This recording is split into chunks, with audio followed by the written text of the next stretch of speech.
Big premise of the movie is, ooh, women's ooga ooga. Wow!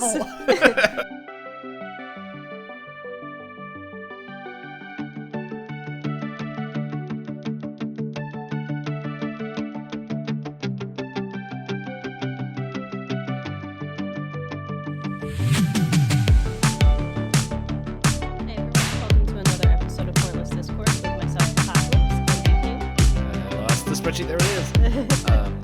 Bawo, which is hello in Yorba. And Yorba is, I clicked something on Wikipedia. There we go. Is a West African ethnic group. It doesn't have a map. So, on the Wikipedia, near the Niger River, around there. I don't know enough about Africa to know where. But it's got a group of people in a public event. They look very happy. They look cool. Yeah, I don't know where that is, but Yorba. Oh my goodness. What's up? Next week is the last hello on this list. You're gonna have to start researching for other ways to say hello to I'm everybody. gonna just start saying goodbye. Just start saying goodbye to different people, like as we start. Okay, looking. Oh no! Why is my audio wobble so low on my Audacities? Let's see. Oh, okay. I hope I don't blast your ears out. I'm just gonna bump this up a little bit because I think in updating the stuff, everything got turned down really low. You are louder, but I will survive. Am I blasting your ears out? Just a little bit. But if it's for the sake of recording, then I can live through it. Well, you should be able to turn me down on your side. Can I in Zoom? I don't know. I know how to turn down people in Discord. I don't know how to turn down people in Zoom. I have a mute button. Either case, no, it'll be fine. Did you want to start over? Nah, we'll just keep it all in. The people love the content. As I punch my mic stand. Yeah, I think I'm just gonna have to get a different audio box because I'm like, I don't know. I got this one pretty cheap. I'll just have to do research on it, but yeah, I don't know. I want to talk about anything else but this movie right now. This movie, so for anyone who's just jumping in on this episode, we've been watching many movies within the Predator and Alien franchise, and we're almost done. This is the second to last movie, and this movie, Alien 3, where they like to draw the 3 in like as if it's an exponent. It's cubed. Yeah, Alien cubed. But there's only one alien. Exactly, and it's like maybe it was saying Alien cubed because you're only going to see the alien 3 times in this movie. But overall, this movie just was like, it was on the screen, and it was I don't remember much of it, and I watched it last night. I fell asleep in the climax of the movie. Yes. Oh man. But yeah, so then we'll be watching Resurrection after this. Which, and then, amazing! As to quote a friend, the chef kiss of movie descriptions. I know. I read that description. I was just like, why did they do this? But you know what? Whatever they want to do for money. Yeah. All I can think of is just like old school. But we're not here to talk about a movie we haven't seen. What? I was going to say, do you have the description up so we can do the preview again for next week's episode like we did last week? I did the last one off of memory, but I can log into Stars and bring it up. Okay. Yeah. So I don't really have much to do for pre-show banter because we've been talking for hours. I just Googled Stars and it prompted me to what a star is. Stars. Oh, there it is. Oh, it's with a Z. Now we do it. Oh. So while you're looking that up, I will tell people apologies for if I sound off at all. Yesterday, I did get the next set, the bivalent, I think it's called, COVID booster, and then I also got my flu shot. So my body is doing work. I don't feel terrible, but the lady that I had at Walgreens was very nice. I was asking her questions about like, oh yeah, side effects, blah blah blah, what can I do? And then she knelt down next to me to give me my COVID shot in my non-dominant arm, and she goes, "How do you feel about needles, by the way?" And I was like, "I'm trying not to think about it." She's like, "Oh, okay." And before she had sat down, I had mentioned to her that I wanted to get these vaccinations because my family wants to go to Hershey Park for Halloween. And I was like, let me build up that immunity before I'm around a ton of people and things like that. And she was like, all right, so when you go do your Halloween things, and then we just had a whole conversation about Halloween, haunted houses, costumes, and what we do and don't enjoy in the area. Because I do live really close to the Philadelphia area, as D-Payne's also kind of mentioned, and she was like, have you ever been to Eastern State Penitentiary? I was like, no, it sounds scary. She's like, yeah, right?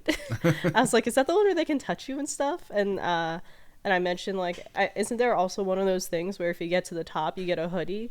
And I was like, personally, I just want to experience it. Don't give me a challenge mode. It's already enough work trying to get through the haunted house. And she started laughing.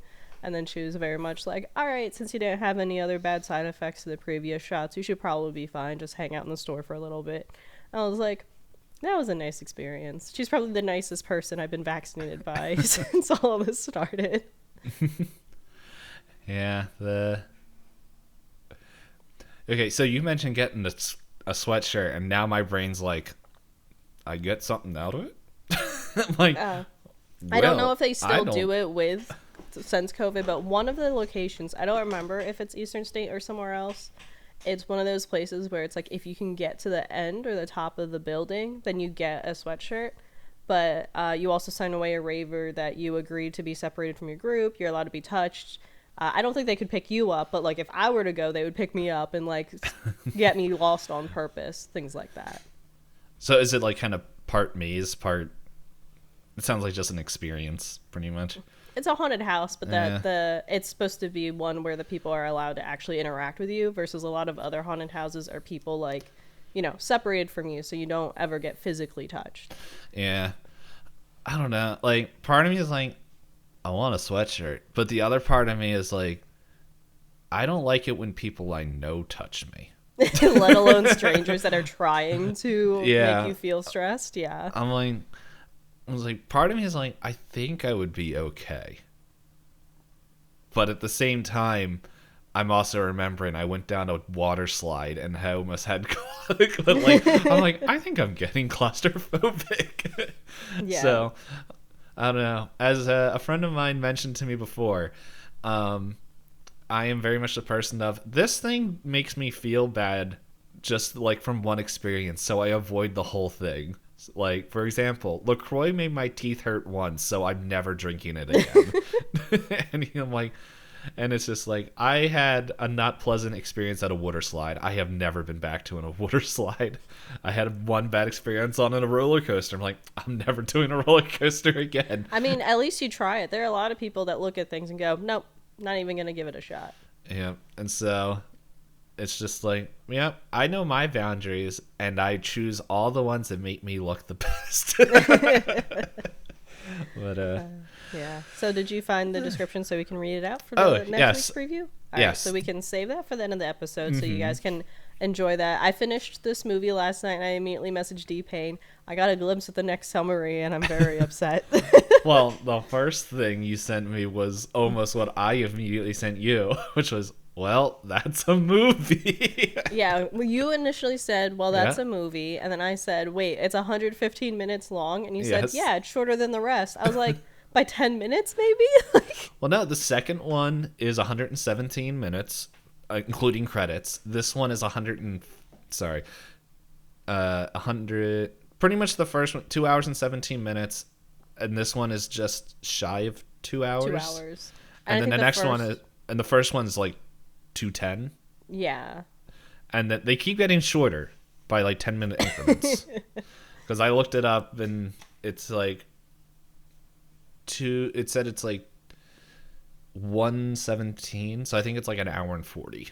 I think the last one is. Yeah, it very much, as soon as I saw the length of that movie and your reaction to it, I thought of the meme you sent me where it was all horror movies should be like 90 minutes. Oh, yes.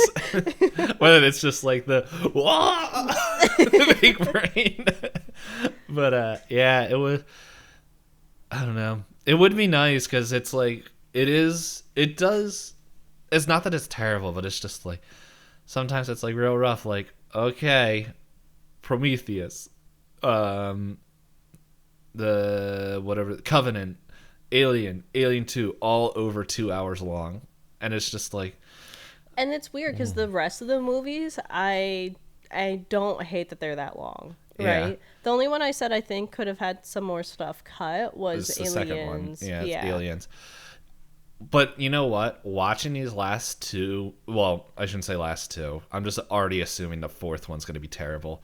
I can see now why Ridley Scott was just like, no, this series should not go out in the night like this, like, and remade Prometheus. Because I'm like, watching these, like, at first I'm like Prometheus and Covenant, I'm like, oh my gosh, dude, like, what the heck? But now I'm like getting to like the final installments of the Alien. I'm like, I appreciate Prometheus and Covenant so much more. Like so like I didn't hate Prometheus and Covenant as movies. I didn't hate them. But yeah, sorry. I felt like it was answering questions that nobody really had. So even watching 3 and then moving on to 4, like, I don't know if I appreciate them anymore as far as the prequels go. It's just, I'm like, wow, every other movie in the installments has had a reason to exist. This one doesn't feel like it's doing anything, which is odd because it also picks up exactly after Aliens. Yeah, it's like a couple years, I think. But the setting is like... The setting's right after, and they're... You know what this was? I have a theory on why 3 and Resurrection were made. All right, so Alien, the first one, when it came out, it was like 1978 or 79. I forget when. Or was it 76? I don't know. It was in the 70s when it was made. And then the second was in 86. I think it was at 79, I think. But anyway, that one came out, and then during that time, it was just like, hey, movie did well, we liked it, let's do a second one. Second one did well in 86. 90, Alien 3, or Alien Cubed, comes out. And everyone remembered the first two being really good, and went and watched this movie, and it wasn't. It was like, no. But because everyone that remembered those first two movies fondly went out to watch this one, they got so much money and funding because it had, in movie time, that is a quick turnaround. Like, because that 97 is when Resurrection comes out. And so I'm thinking Resurrection came out off of the success of this one. And it's like, I don't know what the... Let's see, I have the IMDb up here. I have some facts about that could explain why the movie ended up being what happened. Wait, David Fincher. Why does that name sound so familiar? He is a famous director. I know. From my readings, he came on very late to the project. Okay. Oh, he did Gone Girl. He directed Gone. That's a fun movie. Was the wrong description for that. It's I enjoy it. I cannot suggest it. Oh, man, he's a good director. Yeah, okay. If he came on late, okay. Because I'm looking at this, I'm just like, actually, some of these movies, he did 7 2 years later, which I heard is a really good movie. Yeah, I've heard that's a good movie. And there's another good movie that he's associated with. The Social Network. Here's a fun fact. It's fair to say that David Fincher had a terrible time shooting Alien 3, and that his experience wasn't exactly all made worth it in retrospect by the final product. He constantly and publicly lamented the amount of studio interface he had to navigate while shooting the film, claiming that the producers did not trust him to deliver polished end product. And he later disowned the film entirely, saying in 2009 that no one hated it more than me. To this day, no one hates it more than me.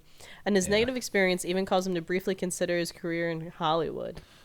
I'm glad he didn't reconsider, except for choosing better products.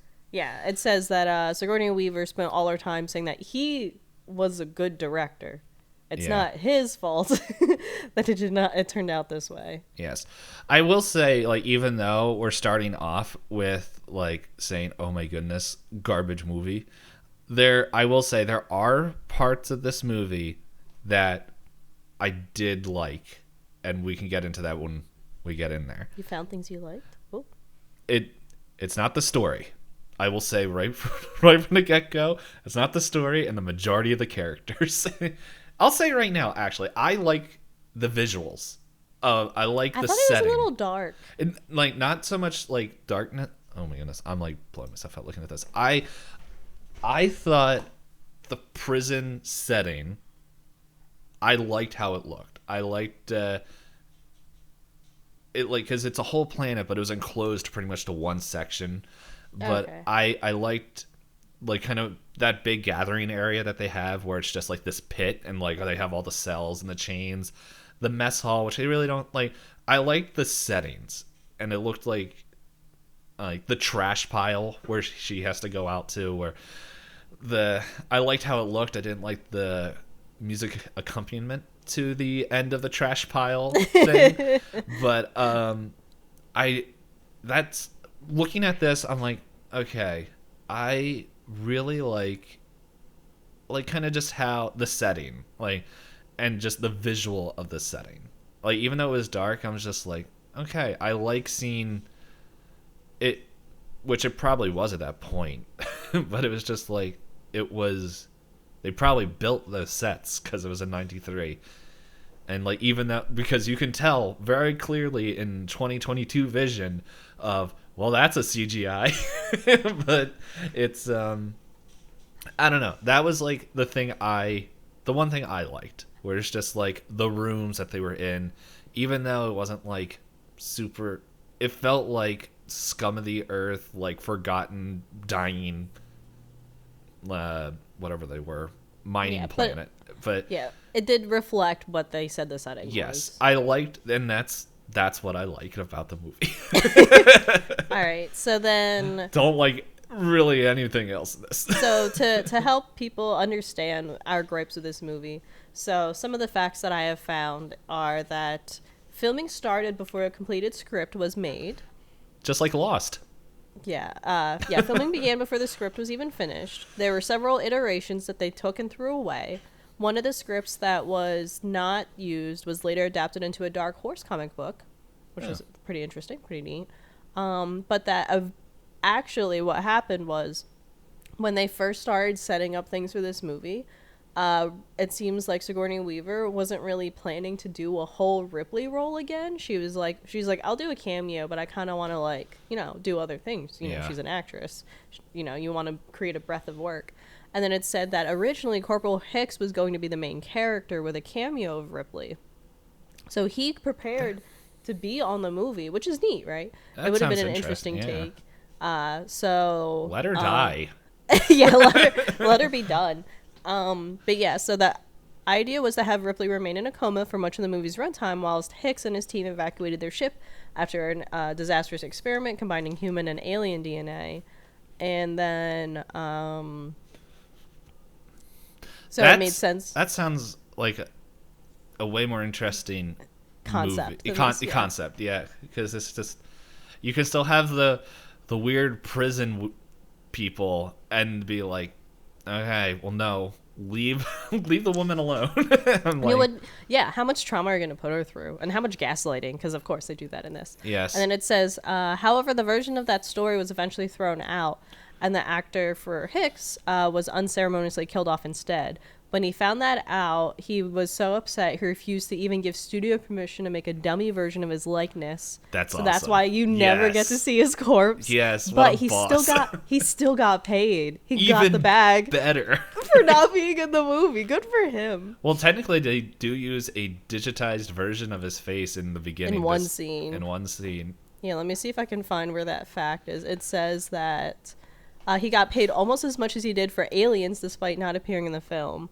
That's awesome. That guy's cool. Not only did he ban the production from recreating his image in any way in order to stop them from showing his character's death, he also demanded an exorbitant fee in order to sign off on his image appearing at all. As a result, he was paid almost as much for a photograph of his face marked with the word dead in Alien 3 than he was for being the star of Aliens. Like, let me be that guy. So I found another thing, says on the fan wiki right here. So Except with that terrible, terrible game, Aliens Colonial Marines. It's a video game spinoff. Later revealed that Hicks was not actually killed in the Fiora 616. Hey, go for him. Oh, sorry, 161. And the body was cremated, and the body that was cremated was a civilian named Turk, who has its own link. I'll look who that is up. Who was accidentally trapped inside Hicks' cryotube by Wayland before the EEV separated from the Sulaco. Further revealed that Hicks actually arrived on the planet in time to witness Ripley's death, but was too late to prevent it. Oh, poor buddy. He loved her. Turk. Okay, I think Turk is the main character for that game. I guess. I don't know. It has some weird CGI thing, and I have no clue who this character is. All right, that's fine. Another thing that I think will also help explain some of the gripes we have with this movie for setting this up. It says that with all the studio kind of like, fighting with everybody, it caused people to essentially work. The crew were working 18 hours a day, 6 days a week. The shoot was also cut to 70 days from David Fincher's proposed 93, which added even extra urgency to get every scene ready and set up. And along with that, there were malfunctioning pyrotechnics that led to 5 crew members being injured, which led to even further delays and production issues because they had reduced crew. What a messy movie. And then when we get to one of the scenes in the movie, I have another fact for you that sounds miserable. So, you ready to roll some dice now that we've told people all of our opinions? Wait a sec. Hold on. There's trivia on this wiki. Once again, it's, oh my goodness. I'm not saying the name. Well, I don't know if that's still like a bad term. I'll just send you. I'll copy and paste this, and you have a better judge of some of this stuff. Okay. Than I do. So this was on the wiki. So it is. It is a pretty rough term. Yeah. So we'll just skip over that. Hold on. I saw something else. Let's see. There's a scene where Clemens. I'll just read it out loud. We'll introduce these characters later. Clemens meets with Andrews, and they both drink tea. Called Le Pot, which was made famous by the fictional Jean-Luc Picard. See, okay, so that's from a different movie, which it's like, okay, whatever.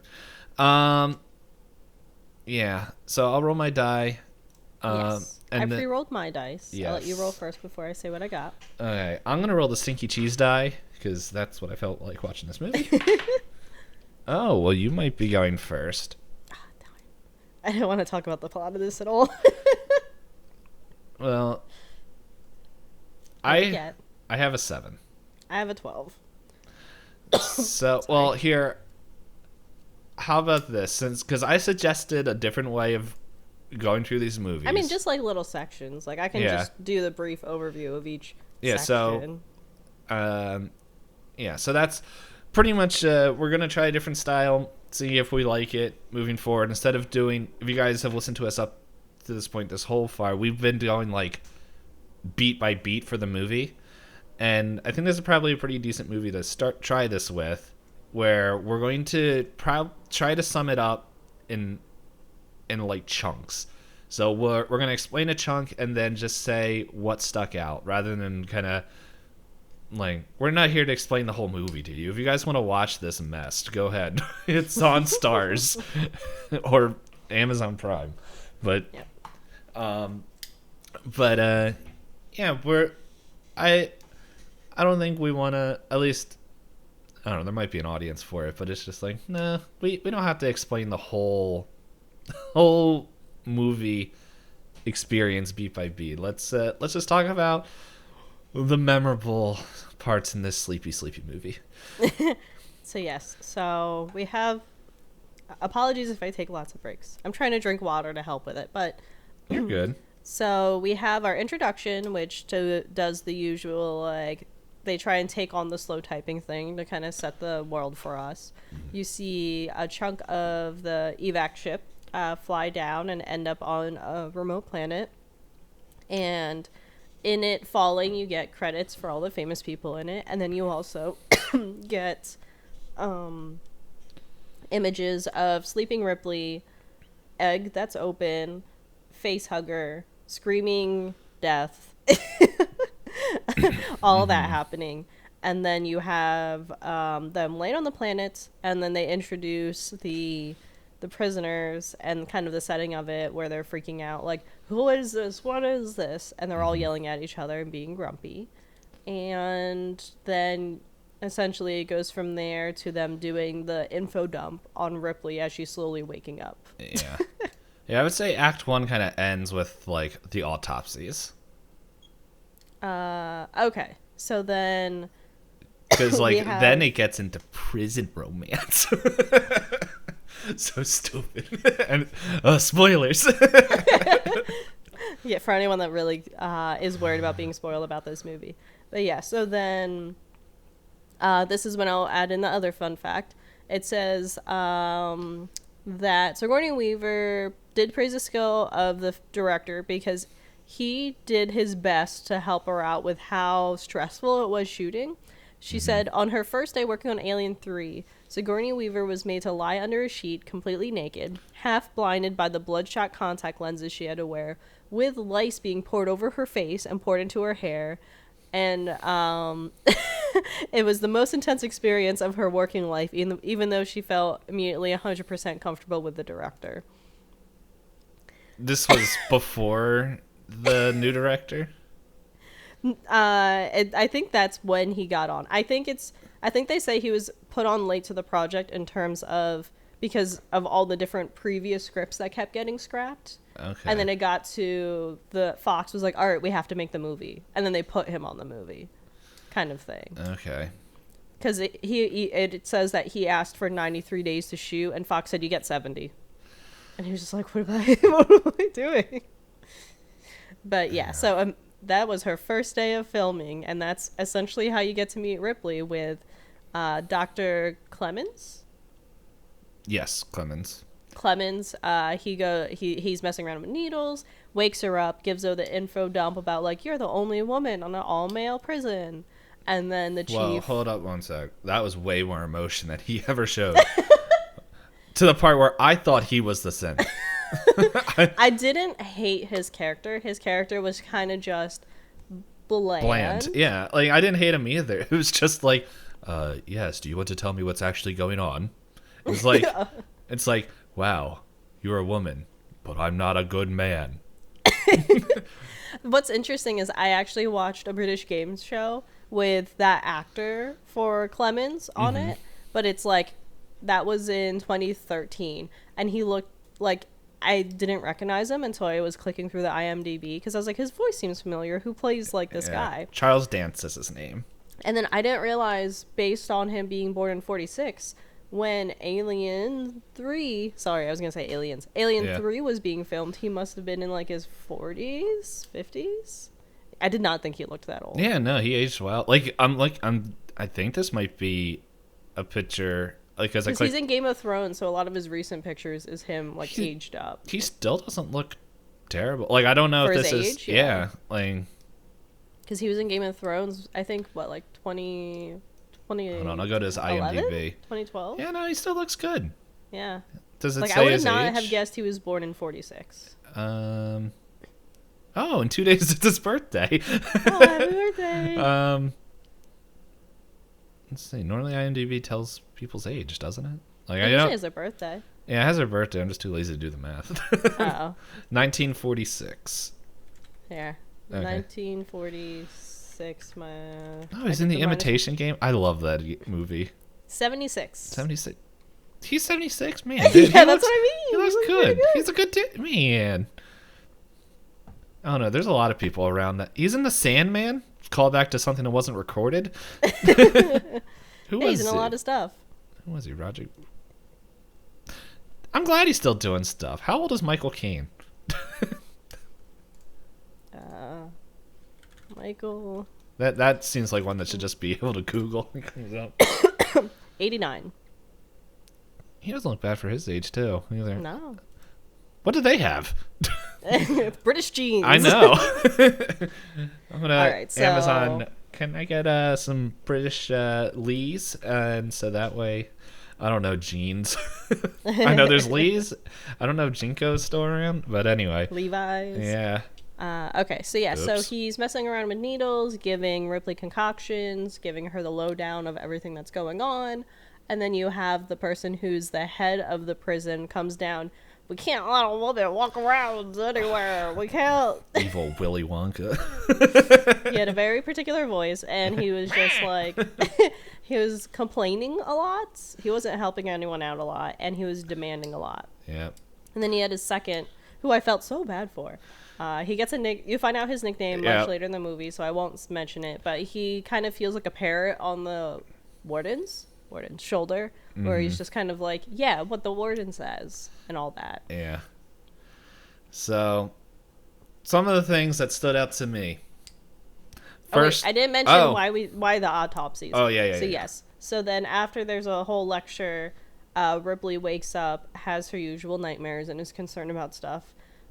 And then she gets a chance to go back to the evac ship because she's like, I want to see the dead bodies.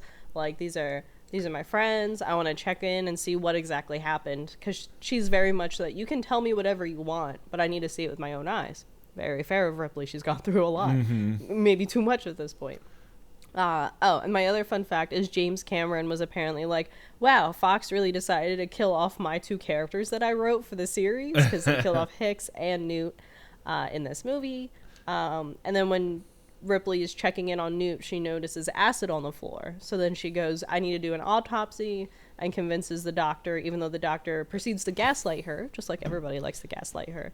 Like, I think you're overreacting. I don't know why you think it's cholera. And even then, when he's like, oh, it's cholera, he doesn't wear any protective equipment on his face in case it's a communicable disease. Yeah. But, you know.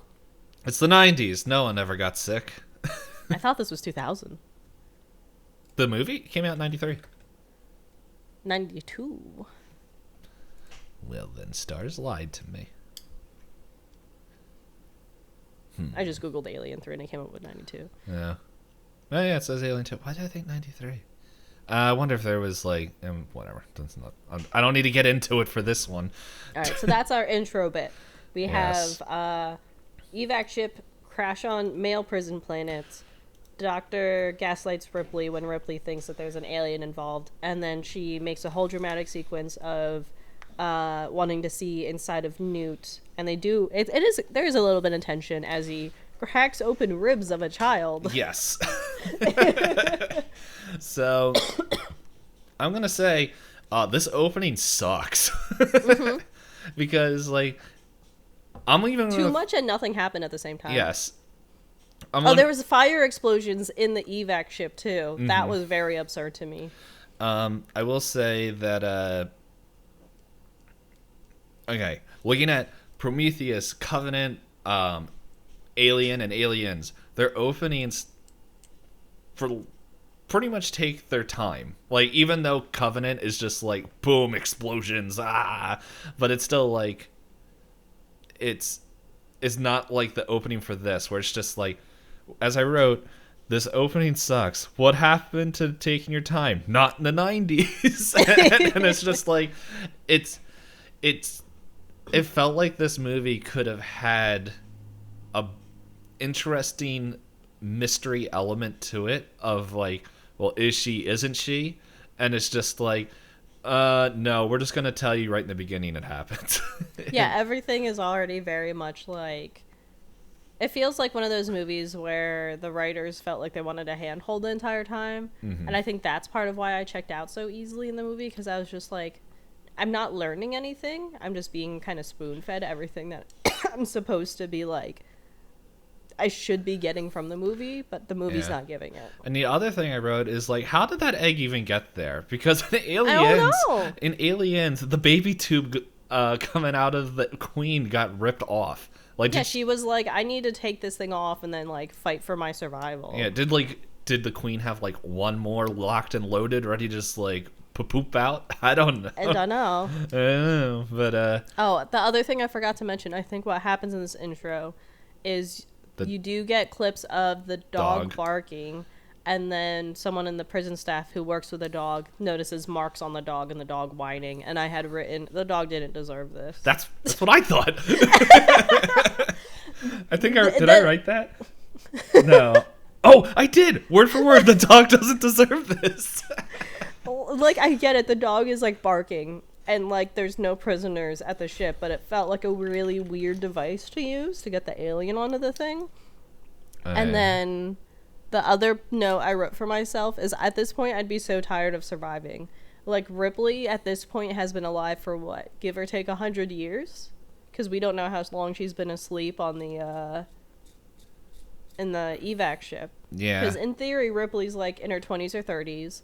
She goes to hypersleep for like 60 years, wakes up some odd amount years later on a completely different planet, and she's still dealing with death of everyone around her. Like, let her be. All right, so I have to ask, when we found that the dog was infected, did you get shades of the Thing? Yeah. I did think it was a little bit of the Thing, but it was done. This movie did it so poorly. Oh yeah. And like, that's where it ended. The dog was infected and was like, "What's wrong, boy?" And it's just like, And then it was. Because. Yeah. Is there anything else you wanted to point out about this intro? Because I don't have anything else significant. Let me look at my notes. As I said, point one out for Newt and the only good synthetic Bishop. I know. They're just like. She's like, "How's Bishop doing?" And they're like, "Inoperable." She's like, "Okay, but like, can I see him?" Yeah. Inoperable. And then I was just like, the only thing I find not interesting, but I picked up was like, so Ripley just lies about xenomorphs now because she's been through 2 movies of people just saying you're stupid. They don't exist. She's just like, she's cholera. So tired. And like Clemens, like at that point, like, yeah, as you were saying, gaslights her a little bit, but it's like, also he's like, there hasn't been a recorded case of cholera for 200 years. Like, do you want to actually tell me what's happening? And he's just like, just do it. And he's like, fine. Yeah, and then I guess this comes more into like the second bit that I want to talk about the people of this. Would you say the second bit ends at the questionable music choice and the with her on the scrapyard? Yeah, because then after that is when it turns into Ripley being the leader again. Yeah, and as what I named this alien kind of arrives. All right, so then I'm gonna find out the real name of the xenomorph in this one, what they named it on this. Yeah, so then during the autopsies, the warden comes down and is like, "How dare you do anything? You've been letting her walk around the prison colony. People have seen a woman," and is making like a whole stink of it. And then you should. No. I'm joking. Don't come at me, internet. The other thing to mention in the intro is, in the intro, they established that they've made their own organized religion to deal with being on this prison planet, which is, fine. And then they keep establishing, like, we've taken vows of celibacy, blah, blah, blah, blah. And they kind of, like, want you to believe that's a driving point to the film, but it's, like, it's weird the way it turns out. But yes, so then the warden keeps complaining about not letting Ripley walk around for anyone to see her, because he's like, they're all going mad, they're going crazy because of her. And it's like, okay, we haven't had any evidence of that necessarily yet. And then she's like, we need to cremate the bodies, because I don't know, she still doesn't say about the alien, but she's like, we need to cremate the bodies, blah, blah, blah. And then they have this whole fancy ceremony that they ruin the ceremony by doing flashbacks between them and the dog. Mm-hmm. And the dog puppet thing is so weird because it's clearly like felt and a man like punching constantly. Yeah. With like dog barking, and I was just like, I don't like this. Mm-hmm. And then the very big baby version of the alien comes out of that dog, and like in my head I was like, every time it comes out of a human, it's like small and then grows up, but when it came out of the dog, I was like, that's like the size of a toddler, and that dog was not big. So I'll save it until we go and talk, because I'm reading things now and it's like interesting like about this. Okay, so then so that's born, and then it's kind of running around, And then you have a sequence where one of the prisoners is cleaning out like a ventilation area with a large fan. He starts to discover what looks like shedding skin from the alien, sticks his head through from like a part that's been eaten away by acid, trips and falls and gets scared or hit in the face, I forget, but falls into a fan, into which the warden blames Ripley because women's. Yeah. And then Ripley goes unescorted to the cafeteria, which confused me a lot. And then they have this whole lecture sequence about how the leader of the organized religion is like, you don't want to talk to me. I brutalize women. And I was like, who just says this? Like, I had to pause and I was laughing at how absurd the line was. He didn't say I brutalize women, by the way. He literally says words that I don't want to say. Not approved podcast activities. Discussion, yeah. And discussions. Activities Yeah. and discussions. It feels bad calling that an activity. Straight up crimes, okay? Literal crimes. I paused and I went, who says that? It's like, and the thing is, it doesn't even work. She still sits down. No wonder she gets in trouble all the time. Anyway, and then everyone in the cafeteria is giving her uncomfortable looks because they haven't seen women in, I forget how many years that they've all been on this prison planet. I don't remember if they've established. Well, they they took the vow of celibacy. All of them. All of them. And in my head, I was statistically thinking about it, and I was like, statistically I think they say there's 25 prisoners. Some of them are going to be paired off and actually be affectionate towards each other. Like, there's no way that none of the 25 were like, you know what? I have found a companion here, and this is fine. But anyway, that's not for me to discuss right now. It's just a very macho feeling that they're like, if there's no women, then nobody will do anything. I was like, you do know there are people that like the same gender, but anyway. Not in the 90s. Not in the 90s. A big premise of the movie is, ooh, women's, ooga, ooga. Wow. Then I believe, yes, so there's a lot of yelling that happens in the cafeteria, and then she goes back and tries to have another serious discussion with Clemens, and it's like what you said, tell me what's really happening, because I'm not stupid. And then the most awkward dialogue happens where Ripley goes, are you attracted to me? And I was like, where did this come from? And Clemens goes, in what way? And she goes, you know what way. And then it flash forwards to them in bed together. Yep. You know what? If that worked, I don't think I can... Hitting on people in any of this universe is so absurd. Yeah, it's just like, are you a robot?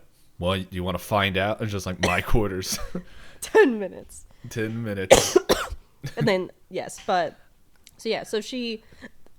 I think this is the first time Ripley's actively, like, had sex with anyone in the universe so far. On camera. Well, it wasn't on camera. In movie time. Yeah, because, like, Hicks was, like, implied. Like, I was like, oh, her and Hicks are, like, really good. They're together. Like, this is a lot of chemistry. They didn't have time. They didn't have time. But they had a lot of chemistry, and I was like, okay, I could see this as a partner. If Ridley Scott was writing this, there would have been time. And then that would have made sense why she was infected with aliens. No, Ridley Scott apparently wanted a sex scene between Ripley and Dallas in the first movie. And that I don't see that either. Maybe if it was before they landed on the planet.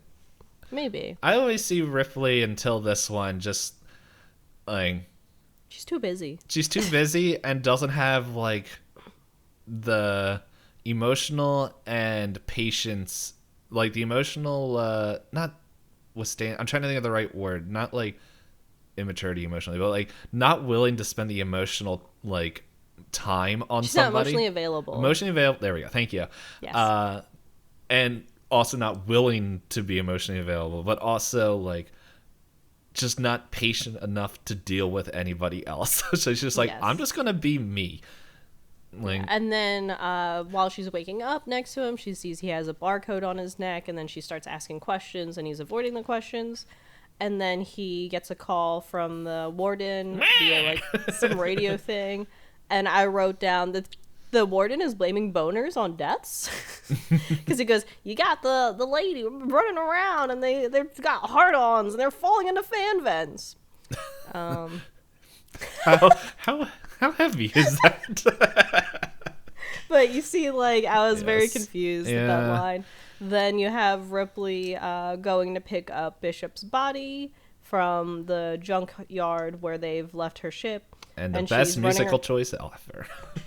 She's running around with whatever's left of Bishop, given, the end of Aliens. Mm-hmm. And then she runs into a group of men who are giving her the eye, and then they play metal music, and then they have a lot of implied scenes, and they were taking out knives and ripping at her clothes, and I was like, I don't know how this is going to get fixed, but I hope it gets fixed. And then the leader of the organized religion comes in with a broken pipe and starts smacking men in the head. Says, hold on, I wrote down not what he said, but what did I write down? Yeah, it's like re-education via metal rod. Tough love. And he goes, I have to teach these boys what it means to be spiritual. Yeah. And that's where we'll end this next act. Hold on, hold on, let me find where's the IMDb? Leonard. His name. Leonard, okay. Or no, Leonard is the actor. Wow, their name. Hold on, I can find out real quick here. Dylan's his name. I wasn't expecting to. I feel bad. Not bad. I feels weird saying liking characters in this movie because, like, for the most part, in the context of this movie, there's characters I wasn't expecting to like in the context of this film. I don't really like any of these. Most of them aren't memorable. But Dylan was like one of those ones that's just like, because he's the one that was like, I do not morally okay things to women. Why are you sitting with me? And then he's like, I gotta re-educate these boys. That's not his voice, but it's just like, yeah, he goes on. But yeah, what I named this xenomorph was Doggy Morph. Yeah, I was waiting, and I was like, hopefully they add dog-like features, and it does feel like a dog, kind of. So I was reading it, and this is why I was like, oh, that's interesting, that in the movie it was the dog. In the special edition, which is apparently, I think, one of the original versions, what they had for food was oxen. And the face hugger actually impregnates an oxen. And that's why it comes out the way it does. That would have been neat. That would have made sense for, like, size. Yes. They have a screenshot. Do you want to know the name, as they have kind of like code names for all these different xenomorphs? What's its name? The Dragon. That's because that's what the guy calls it. I have a note for it. Oh, he does? I didn't hear that. Okay, so on my computer, I had such a hard time hearing people because, like, the audio mix... I put on... In the first 2 minutes, I put on subtitles. Yeah, I was like... I don't care enough about this movie to read, but it was just like there was so much just like they turned up the reverb so high. But hold on, let's see. The sound balancing was really bad. Yes, but I don't know if this is from this movie, but I sent you a picture. I did see some notes about them wanting to use that particular breed of dog is a whippet. Yep, that's what it is in the thingy. But yeah, they gave a little whippet and then there's other pictures of the... Yeah, it says that there's the end result was far more comical than it was nightmare-inducing, with a xenomorph trotting merrily around rather than chasing after its prey. Instead, a rod puppet was developed that could be operated by multiple crew members at once, giving the alien an indecisive and unpredictable quality that they thought boosted up their fear factor. Yeah. I don't know. I think I would have preferred, like, yeah, it might have been looked a little bit funny, but none of this film was scary. So, anyway, except that it got approved. Let's see. Hold on, let me open up my notes. But yeah, Doggy Morph is what I named this whole thing. And I also wrote, ew, women's in the cafeteria. Yeah, blood fan, which that dude, man, he must have had a couple gallons of blood on him because it was everywhere. I wrote down that every death in this is extreme and comical. Yeah, it's also the 90s where it's just like everything had blood. Like everything was carrying a couple gallons of blood. A couple gallons of blood on it. They improved their technology for fake blood in films, and they're like, let's buy all of it. Yeah. So, let's see. At this point, I wrote, this movie is like, what if Outlast was was made in the 90s. And then, okay, so when this scene came up with, so when she goes to get Bishop back, you know what this scene felt like when it, like, oh man, they're coming after her, and the metal music starts playing? It sounded like a PS2 video game and a fight scene just activated. And so it's just like, here's your generic fight music that they're putting in right now. And then, yeah. It was very jarring, very uncomfortable. There is a scene where, if you're paying enough attention, Ripley is cornered and bent over some bars. If you want context of what we mean by these men brutalize women. Yeah. You know what? She's still clothed when Leonard shows up. Yes. Yeah, I don't know. I don't know, like, because I know I watched the movie, but my brain blanked out. Like, I think you know what happened? Because I didn't actually watch the scene. The metal music came on, and I just went down, because I write things like, so I was like doing this, not watching the movie. For audio listeners, I was looking at my phone writing, and then I come back up, because it's a real quick scene where they're all on her, and I'm like, well, that's uncomfy. And then Leonard's just like, metal stick attack. I'm here to sit. Not Leonard. Dylan. Leonard's a different person. Leonard's the actor. Yeah. Well, no, his name is Charles. How did you get to Leonard? I don't know. Anyway. Charles is Clemens. No, they're both Charles. Charles S. Dutton is Dylan. Charles Dance is Clemens. Too many Charles. Yeah. I'm like looking through right now to see. I don't see any. I don't know where I got Leonard. Anyway, it's not important. But yeah, that's...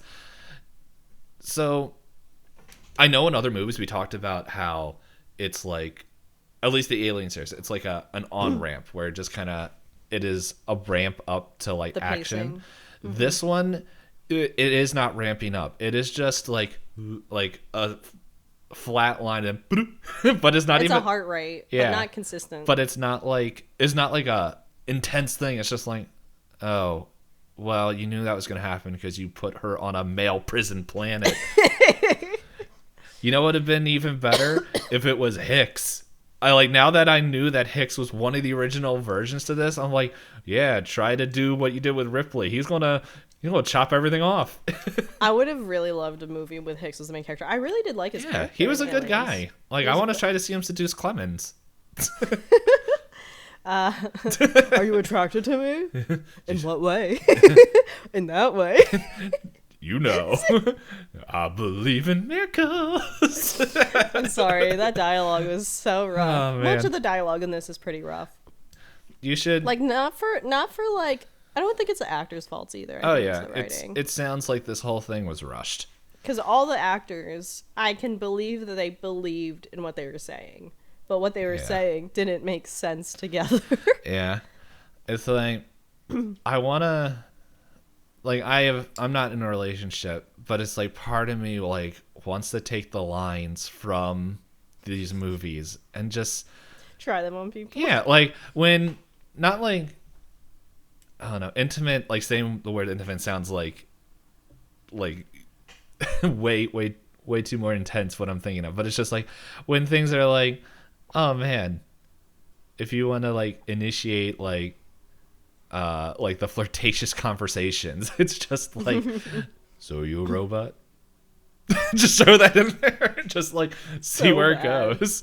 Or just like, you know what you want. If you wanted to sleep with me, you should have just said so. You know what? Like, I wish the music, like, at that part, because they already threw in the metal music, and I know they wouldn't, but it's just like, oh no, I feel like Careless Whisper would have been too much on the nose, but it's just like, just play like a little bit of like, I don't know, just, no, that's what they would do.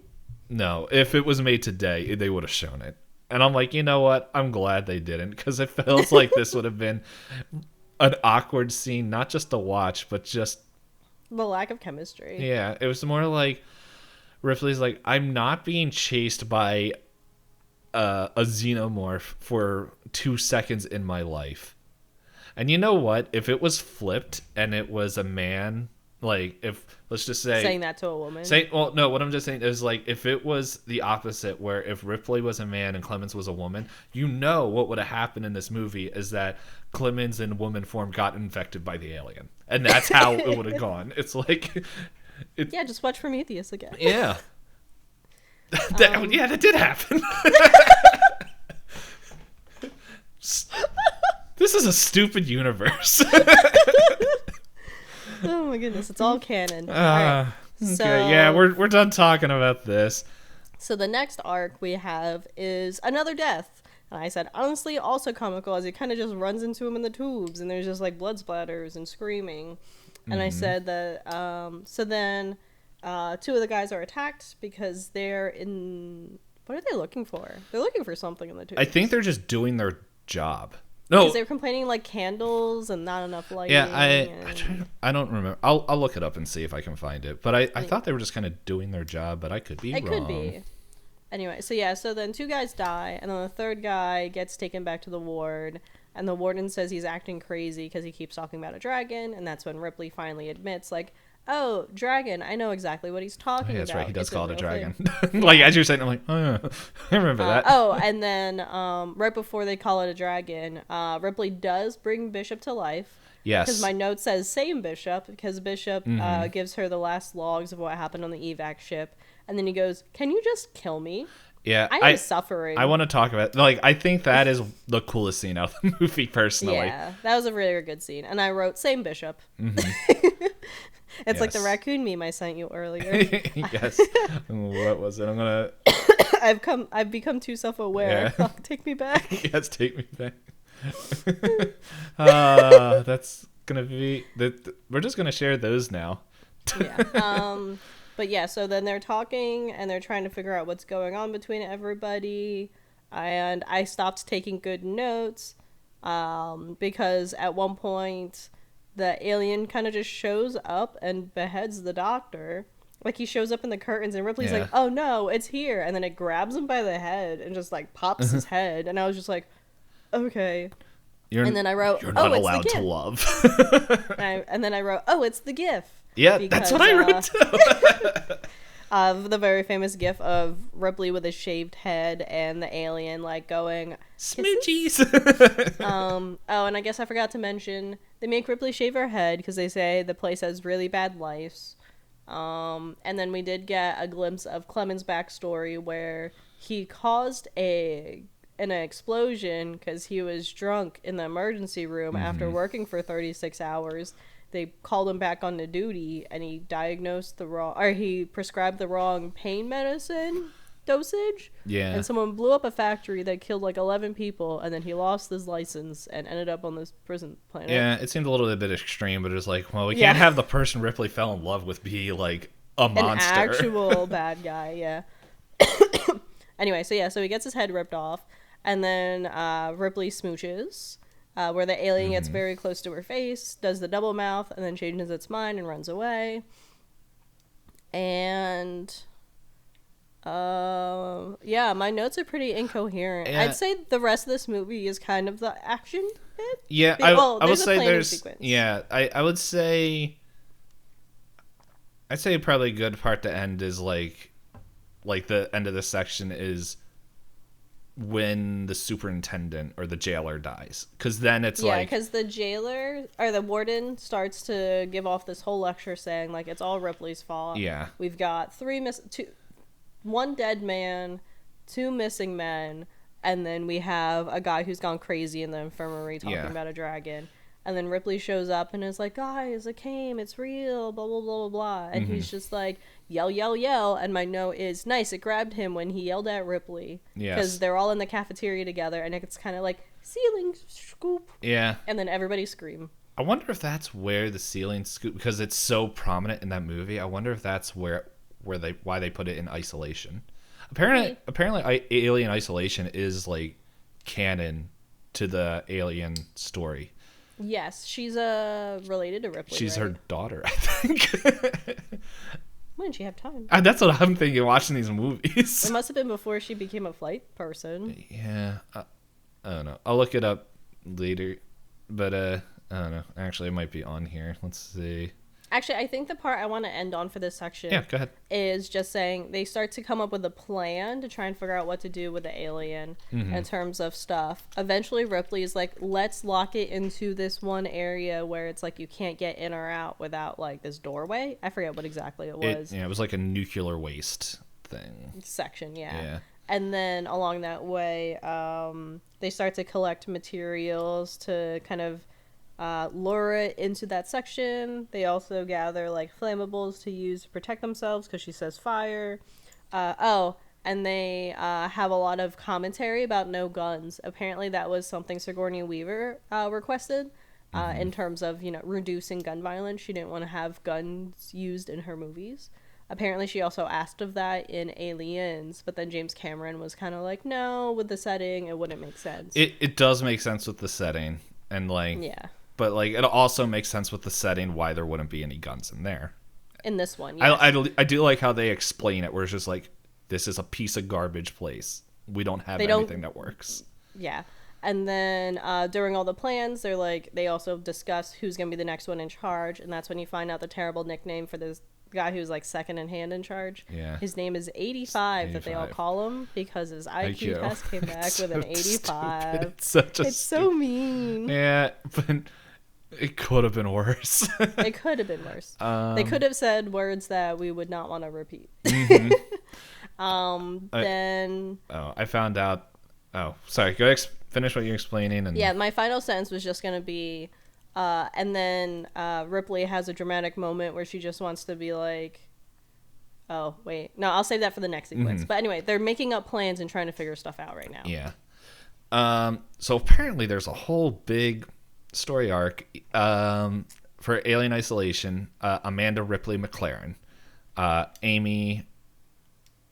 Born Amanda Ripley. Oh, wait, yeah. I don't know what I just said. Anyway, yeah. Amanda is her name. Apparently, I'm looking at it. Alan Decker. Why is that name stick out? Because it's like, that's her kid.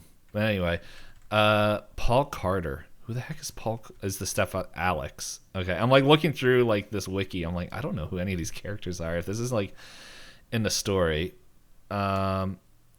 So she was delivered. Yeah, I'm reading through this, and it's just like when Amanda was 3-year-old, her mother and father separated, and Alex had no further contact with his daughter.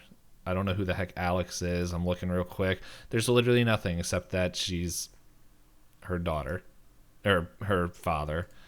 And then Ripley was on the Nostromo and would 7 years later would disappear and because they didn't know what happened, because isolation happens. I think they said like 20 years later when they find out information, because that's the whole point of isolation, is they find the black box pretty much, and they're like, she's like, I'm only coming here to go find it.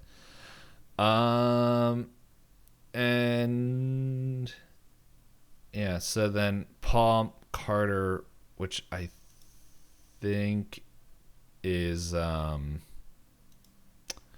Carter's the military person that watches over, that asks her to go, I think. It does seem like she was born before the Nostromo. Yes, yeah, she was born before the Nostromo, which could very well happen because they don't really cover what happens. Alan Decker is an empath. Wow. I don't know where he's from either. It doesn't really say. Okay. He might be in the comics. Anyway, doesn't matter. Not in this movie. I lost everything I was clicking on. There we go. What is this? Oh, that's yeah, all right. So what are your notes dragon. for this section? Okay, so let me open up the notes. Oh, something I did want to go back a little bit, because I was reading my notes, is the religious undertones it's not really hidden. They do the thing, but it's just like, when I was first watching this, I'm like, and it explains it a little bit. It's like, but I had a hard time hearing it. I don't know if you, with the subtitles up, was hearing it when he's explaining how they adopted like a version of Christianity. I can't remember. I might have checked out. It's right before like Ripley's like, so you want to bang? Like, The whole thing where he goes, "I'm mean to women."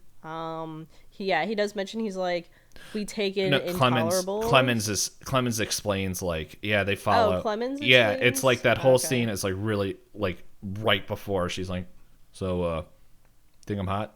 And then The dialogue, my brain kind of just... but it's like when I was first looking at this, I'm like, okay, they definitely have like the religious thing where it's just like, this is why they're not immediately like, yeah, this is why they're not immediately overrunning Ripley, but it's just like the way they talk and everything is like one of those weird cult versions of Christianity where I'm like, It feels weird. yeah. I'm like, so for people who maybe just picked up this episode, I'm Christian and used to be a passion, all that, and I'm like, this is not this is like they took one section out of the Bible and it's like, this is like without context or anything, and I'm just like, yeah. Okay, this is the weird cult stuff. But no, let's not get into all that. Let's talk about possibly the coolest scene that was in this movie, which is like, I think, what inspired the video game Soma. She boots up Bishop, which is funny enough. Like, this is also the scene I think they inspire in Prometheus of bringing the engineer back when they just have his head. But it's just like Bishop's like, dude, just kill me. Like, as he plays the stuff, and like she feels bad because it's like, oh man, do you want to stay here? And he's like this is, I don't know what the technical term for it. I just wrote cyber horror. I there might be an actual term. I think it's still kind of in body horror because they are human-like. And like, just there's so much milk. Like, how do you keep it? Where are you holding bulging it? eyeballs, milk, tube intestines. Yeah, I didn't feel bad, but I was like, I have more of a connection to this dumb character In the little bits that you've seen. Yeah. Than anybody else in this film, Ripley included. This version of Ripley, she's not my Ripley now. But she does feel like you said, the thing that annoys you is like a man written into a woman's body. Which would make sense of how the original thing is written. Like, when I watched this, and I think I wrote this in the end of like my overarching thoughts of the movie, which I can save to the end. A quick overview. But no, like, the Bishop scene was so cool. Like, it felt like they, like, I don't know, it was just so neat. Where it's just like plugging in the stuff and like him just like, I don't know, because I'm trying to think, like, they're really, like, I'm thinking of like even David, like when he was like hitting stuff, like, I don't remember the synths ever expressing having pain, and Bishop's like, everything hurt. Like, I think he says a few times like, my legs hurt, and it's like, you don't even have a chest. Yeah, like, 'cause, I mean, like, I'd imagine maybe it's one of those things where it's like he is a newer model. Maybe he has pain receptors to make it so that, you know, like, because that seems like a bad upgrade. It's a good upgrade for humans. It is a good upgrade for humans. Because every other robot, every time they've been like, no, stop, and like attacked them, the robot's like, I feel nothing. Yes. I keep swinging. Yeah, it's I'm trying to see if anything in this quick overview was going to talk about Bishop a little bit, but no, it kind of skips over it. But it's just like, oh, here it is. Reactivates the remain of Bishop, and then this is when he verifies there was a xenomorph on the Sulaco, and then they came with them to the Forina in the escape pod. Yeah, but it was just like, this scene right here is like the most like emotional scene in the movie. Like, it also feels like the only scene to me that feels like it makes sense in the Alien universe. Yes, in this whole in movie. all the movies.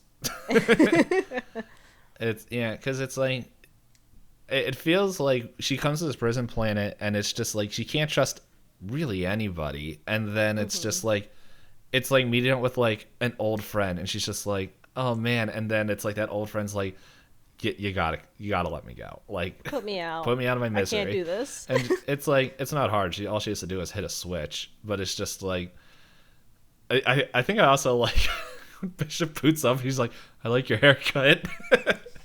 With his googling eyes, Yeah. like he can't even focus on anything because he's so like beat up. Yeah.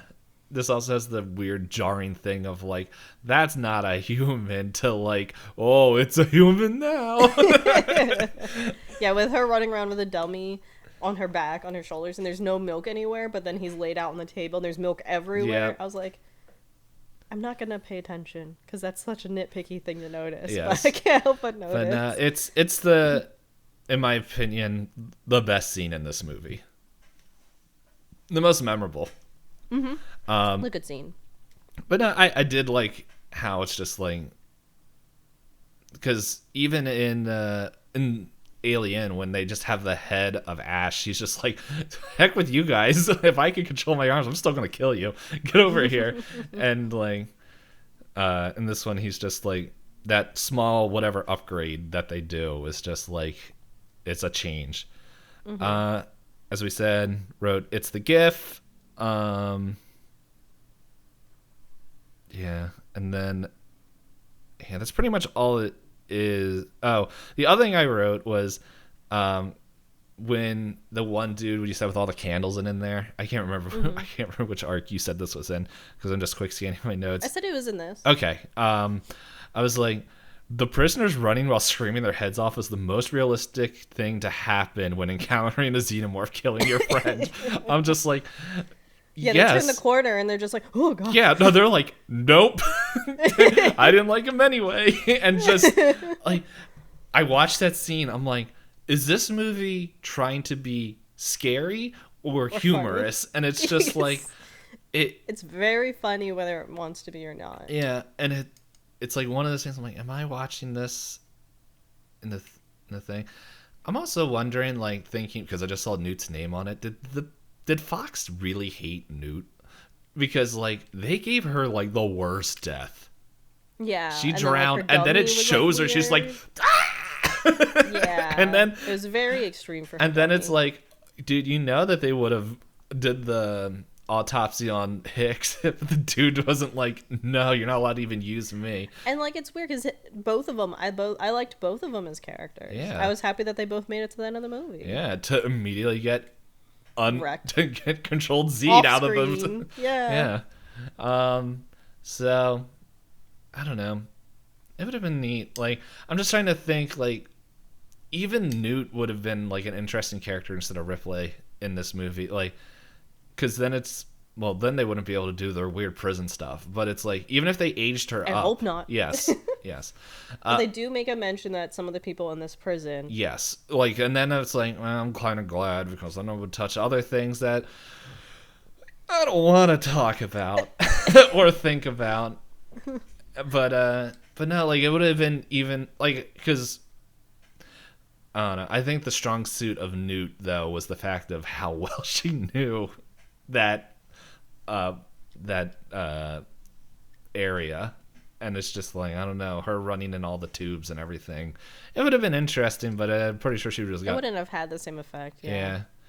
All right, but yeah, that's pretty much all that happened. Yeah, we find out... Oh, and, okay, yeah, you added the first plan. Yeah, where they're going to lock stuff up. But I have now... I'm going to put this all in the same block because, honestly, I don't even think the final arc needs its own section. Yeah, like, that's what I was going to say when you were, like, I put the two plans in one kind of section. Yeah. So anyway, so there's the first plan. And then you have the next bit of information is the guy that's like running around with these flammables. I forget what it's called exactly, but he's like, if you blow this up, it'll blow up like a whole quarter and everything. The alien goes in and kills him, of course, because the alien always knows the right person to kill when it's important. And it causes this major explosion. And while everyone's running and screaming and they're counting up the additional dead bodies, Ripley, she's not feeling so good. She's been complaining about like nausea, headaches, things like that. So she goes back to her evac ship to go to like a med bay type of thing and asks, I don't remember his name. I don't want to call him 85. But she asks, I'll find his name. Okay. So yeah, keep talking. I'll let you know when I find it. she asks him to help his sister in the med bay to kind of figure out what's going on. Like, did she get a head injury? Yada, yada, blah. She wants to double check. and she's instructing him what buttons to hit, and it's like kind of a weird scene where she's like yelling at him and getting frustrated, but he's just asking like, how do I help you? Yes. And so he scans her, and in the scans they find out that she's been growing one in her slowly over time, and it hasn't hatched yet or something or other. I don't know. And then she gets all Francis Aaron. And then she gets really mad, and she goes back to Dylan and says, I have a new plan. Kill me right here, right now. He's like, why? And she's like, I have one in me, and it's the queen, because I saw it. It had eggs. Egg layer or something weird. And he was like, he did this whole dramatic thing and hit the pipe next to her and was like, I'm not going to kill you, because you know what we're going to do? We're going to use you as bait, because it won't fight you, because you got a baby in you. And I was like, oh, okay. Is that how that works? It worked in Predator 2. Yeah, it did work in Predator 2. So then they have this whole chase sequence of still them trying to kind of corner the alien by doing the, come on, you little stinky bug, come get me. And that happened for so long that I kind of like checked out, and I checked my phone and I looked up and it was still happening, and then I checked my phone and I looked up and it was still happening. And I really did stop taking notes until like the final sequence. But anyway, so then along the way, some people die, some people live, they shut a bunch of doors, they try to corner it, and it resolves to a point where Dylan wrestles with the alien because they have molten lead. It's lead they have molten lead that they're gonna drop on it. So then they're trying to corner I fell asleep during this room. part. And then So that's what they're trying to corner into, so the molten lead. I had to rewind, and so like I watched the climax again. I didn't need to watch them run. So then what is it? At one point, while they're doing the dramatic like chasing and running around, they're like, it's onto us, it's figuring it out, it knows that we're trying to trap it. And I was like, okay, sure. And then Dylan wrestles with it into the pit where it's gonna have the lead, and he goes, Ripley, drop it, tell him to drop it. And Ripley's like, I'm crying, I'm sad, everybody's dying around me, drop the lead. So they drop the lead, and then Ripley's like, I can breathe. And then nope. And then it jumps out of the lead, and they're like, drop the water, and then it explodes. Yeah, I don't think that's how that works.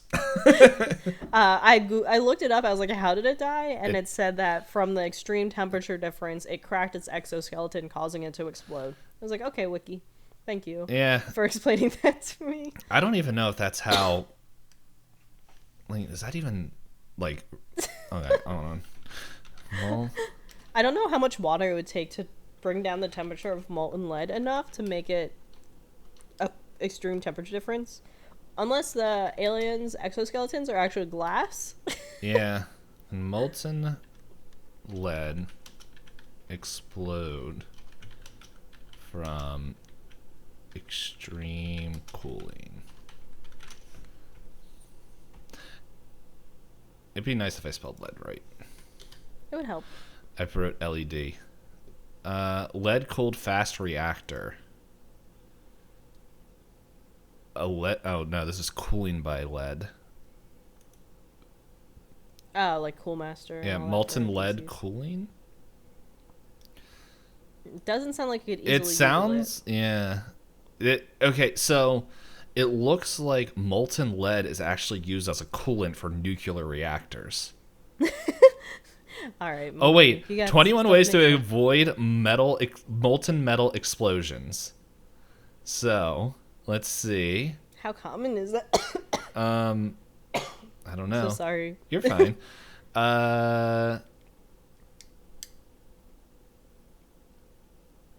Erroneously allowing uncontrolled water sources in melt areas Can cause explosions. Let's see. Let me do this. What does water do to molten metals?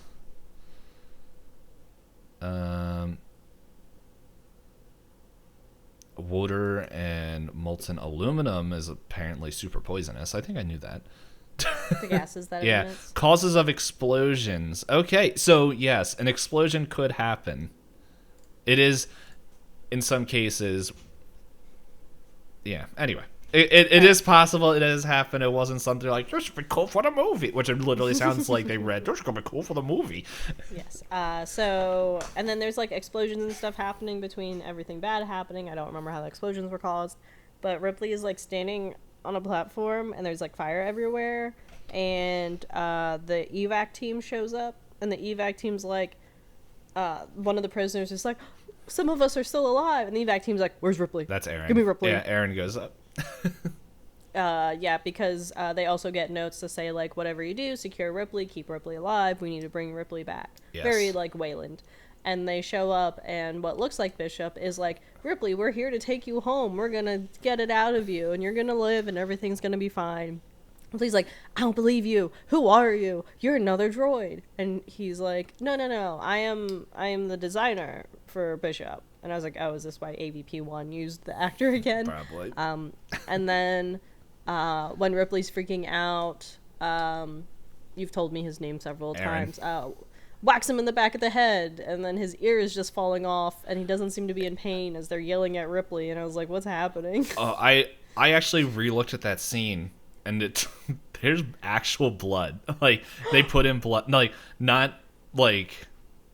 Sorry, when I said actual blood, it wasn't like they hit him. Ah, okay. But it was like, when I say actual blood, it was like, no, I think that... It's not milk blood. It wasn't yeah, a milk. people It blood. was... By your reaction, I was like, wait, that's not what I meant. No, but, like, with all these movies, they use a lot of animal guts. That's why I Yes. was like, did they put animal blood on him? But no, it was like, I looked because I'm like, his ear looks like it's coming off, and he's just like, Yeah. I'm okay. But he's... Yelling at Ripley. Yeah, and then, Yeah. like, people start shooting at each other, and prisoners are upset, and then the guy, I think his name is Morse, who Ripley's like, thank you for helping me. Yeah. I'm gonna end this once and for all. Is And then Morse the one that's like, I've been promised by God that I'm never going to die? Is that... something like that. He had shot in the ankle. Yeah, I'm looking at him right now. 'Cause- But yeah, so then Ripley, Oh, that's cool. she... Sorry. I'll say it later. Ripley has her dramatic send-off where she falls into the very bad animated fire, and perfect timing, the alien baby is like, no, I don't want to die, let me be born, and Ripley very calmly just goes, shh, we're dying together, and just Yep. caressing this alien as they fall Yes. slowly into the fire. I wish they played like some sweet 90s to 80s like rock opera, just like falling down, just like instead of whatever they played, just like I don't know. I can't they think did of. do the metal music earlier, Yeah. so... They didn't have a good theme for like. Oh, here's a fun fact. Whether Ellen Ripley would be in Alien 3 was one of the biggest quandaries regarding the movie's production.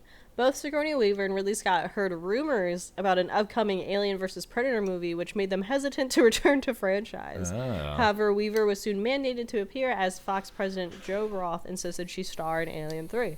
As a compromise, Weaver agreed to return to and star in one last Alien installment, but insisted that the character of Ripley would not survive. So then that's how they incorporated Okay. the plot with the alien queen and her wanting to end it once for all so that she would not return to play Ripley again. There's another movie. They didn't tell her that.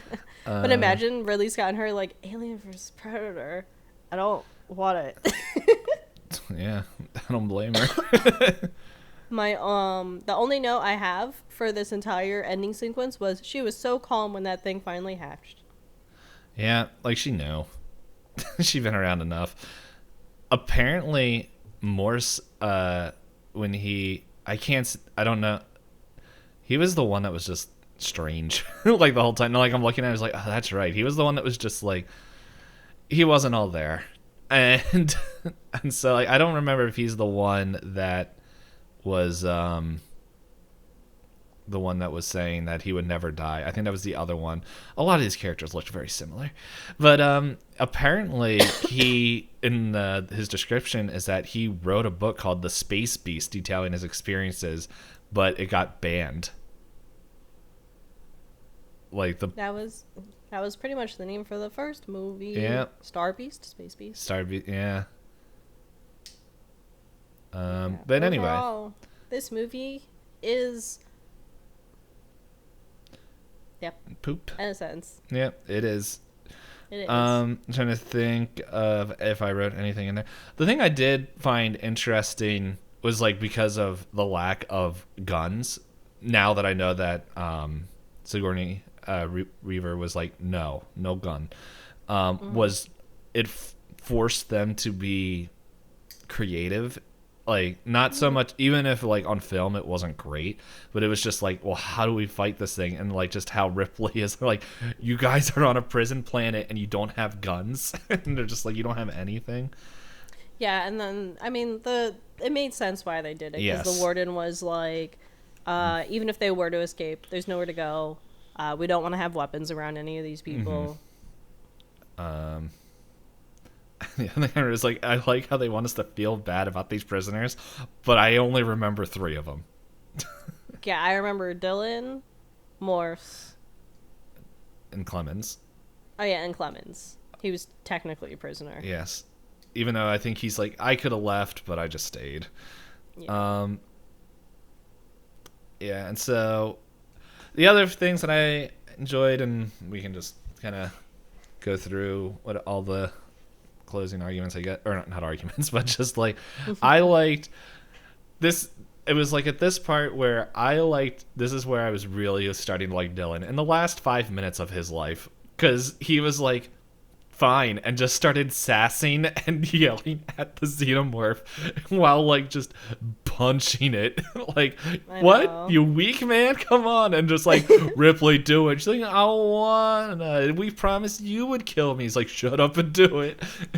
And you'll find a way to die peacefully or something, or yeah, just gotta do this. It's like, it ain't my problem. Like, I don't know, Dylan as a character, he was just like, eh. Like, I kind of like his story arc a little bit, where he's just like, I'm a terrible person, I know it, but like through his finding whatever form of religion they have here is just, it's like, okay, he's not like the picture perfect person, as he beats people with a stick to be like, yo, remember why you bad.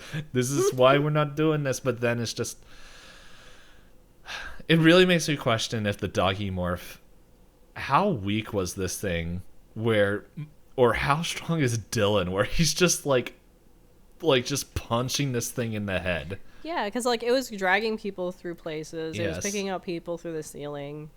I mean, it seemed like regular xenomorph shenanigans, but again, this movie didn't feel like it knew what it wanted to do. Yeah.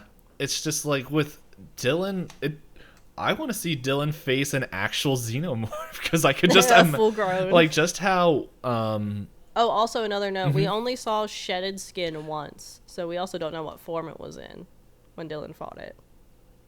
Because I want to say in some of the other movies, like, it sheds its skin like 3 times or something like that before it's like massive. Well, like, we only see shredded skin in Alien, and then we saw it in this one because Clemens picks it up and he's like, okay, he sees the skin, and then he sees the acid burn marks, and No, that wasn't Clemens. That was the guy that fell in the fan. No, I thought Clemens picks up, because they call Clemens to go find the guy in the fan. Oh, maybe he did see it then. But the initial scene that they show it off is the guy who dies. Because the guy who dies picks it up and goes, ew, gross. Oh, yeah, maybe. And then he finds the acid, and then he looks down in the acid hole. Yes. And then he dies. Yeah, and then Clemens sees the acid, and that's when he's just like, okay, Ripley, we're connecting the dots. I'm not stupid. Hold on. I'm not stupid. I'm a doctor and void of emotions. That's why we couldn't show our love making, because that would be emotions I had to show on camera. That's a gross line. But yeah, the other thing I thought was kind of funny was just like how I don't know what to call him, Bishop Designer Man, but he's just like, Ripley, we promise you we will destroy it, and she's like, no, And then You promised me you were going to kill these 50 times, and you never do. yeah. And she was like, no, trust us. And then, like, he just starts shooting at her. And he's like, stop. Like, it's like, oh, wait, is he, like, kind of being genuine? And he's like, we can learn so much. I'm like, that was the quickest switch. Yeah, he was like, don't kill the baby. The baby is perfect specimen. Yeah. And I was just like, yep. It's like, But They always do. I'm glad that Ripley was like, heck no, because I don't want to be in a fourth movie. And yeah, as I said, it was a real quick turn from, wow, we'll destroy it. You know what? A part of me wishes they brought another Bishop model and like they hit it and the milk would come out, because that seems so much more of the corporation. Because it's not like the Bishop model, whatever it is like. And like, it would make sense that they'd have more than one. Yeah.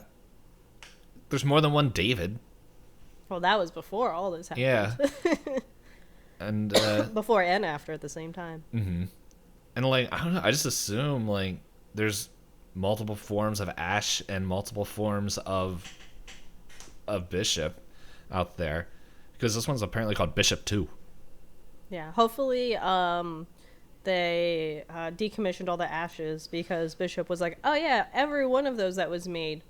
Yeah, Maybe how find it many back. stories are there of like Ash has just been like, nope, gotta. I'm mad at you now. Gotta kill He you. just looks at like a magazine, just like, the urge is rising for some reason. It had that the only thing that it transferred was murder humans in from David's personality, while Bishop got the whatever was left over from Walter somehow. It came. Yeah. I'm trying to think if there's anything else. The thing that I wrote is like, the best part of this movie is that it's shorter. It wasn't short enough. It wasn't short enough. It True. was shorter, but not short enough. I don't have any final thoughts. All I know is that my stomach is saying, you ate breakfast at 10:30 and it's 3 o'clock. Please feed me. Oh yeah, it is 3. Yeah, I didn't eat anything today. I'm sitting there like, did I eat? No, I woke up. No, because because you woke up and then we chatted for hours. Yeah, it's like we're friends. Weird. Ew, gross. I gotta go. Bye, guys. Thanks for listening. Gross. Yeah, I'm trying to think if there's anything. I think I kind of said it like already. Like, the thing I liked the visuals of the setting, and the Bishop scene. But it's okay. This is what I wrote. It's like, I do enjoy the setting and a few scenes, but overall, there's a lackluster film. Lackluster film. Yeah, I'd say, I think until we talk about this movie again, I'm honestly going to just forget about this movie. Yeah.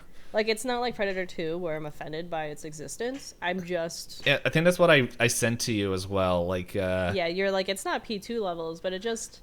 It is. It is. It's like, I couldn't... There's no way to explain, like... It's just a boring film. It was not enough of anything. Yeah. Wait a Yeah, second. if you don't have any other final I was thoughts, just we can I was wrap it up, reading right? I was reading something here, but I don't know. It was in like the development where apparently they tried they tried to get William Gibson, the cyberpunk author, to write the script for the third film. And then Gibson agreed, being influenced by Alien, but then he wanted to do a Blade Runner type story. I think his is the one that got adapted to Dark Horse. Okay. That'd be cool. Like, it would make sense, like, they tried to get Ridley Scott to direct Alien 3. Oh, man, I'm so glad he said no. I sent you a quote that I saw. Okay. Oh, yeah. Right in the beginning. A wooden Okay, it sounds like they took the wooden planet filled with monks and just, like, prison planet filled with people. That does sound interesting. Anyway. There were a lot of places this could have gone, and they just decided, nope, not any of those. But as we said, we will close this movie with the description Stars wrote for Alien Resurrection. 200 years after her death, Ripley is brought back to life by evil scientists who want to resurrect the alien that died inside her. The 4th installment of the Alien series. I also like this picture that they have of her. She's like, I'm back for another one of these. She looks very I will upset. say, the poster doesn't look terrible. Like, I think that's a good poster. We'll see how it actually turns out as a movie. I am curious. But I am going to say that I'm getting a little bit lightheaded, so I think I need to skedoodle and eat something. I wanted to see what the IMDb rating was for it, but I will look it up later. Yeah, I was gonna say don't tell me what it is because it's gonna bias me. Alien 3 got a 6.4, so That's pretty high. it's above half, so It's pretty high. but I think also P2 had like an 8 or something like that. I can't remember. No, Letterboxd gave it a really high score because everyone on Letterboxd that reviewed it were, I've gotten used to calling it, propaganda type of people, where their favorite forms of media are where cops look good. I guess so like there's all styles those, for everybody, I guess. You know, all those drama shows where it's like cops saving the day. Mm-hmm. So it makes sense that people like that would really like P2. And the one Letterboxd review that gave it a really high review unironically said, I miss the days when cops could take care of things like they used to. I miss when movies were all Die Hard. And I was like, oh, it's not. But not before Hop faints live on camera, thank you everyone for watching. Go to the social medias, Pointless, whatever it's called. Talk about the Pointless Disco on Twitter. You can message us there or on wherever if you know where we're at. And this is not as rehearsed as Hop does because she's normally the one that says this, but I'm here, and guess what? I'm gonna say bye-bye. I lost everything. There it is. And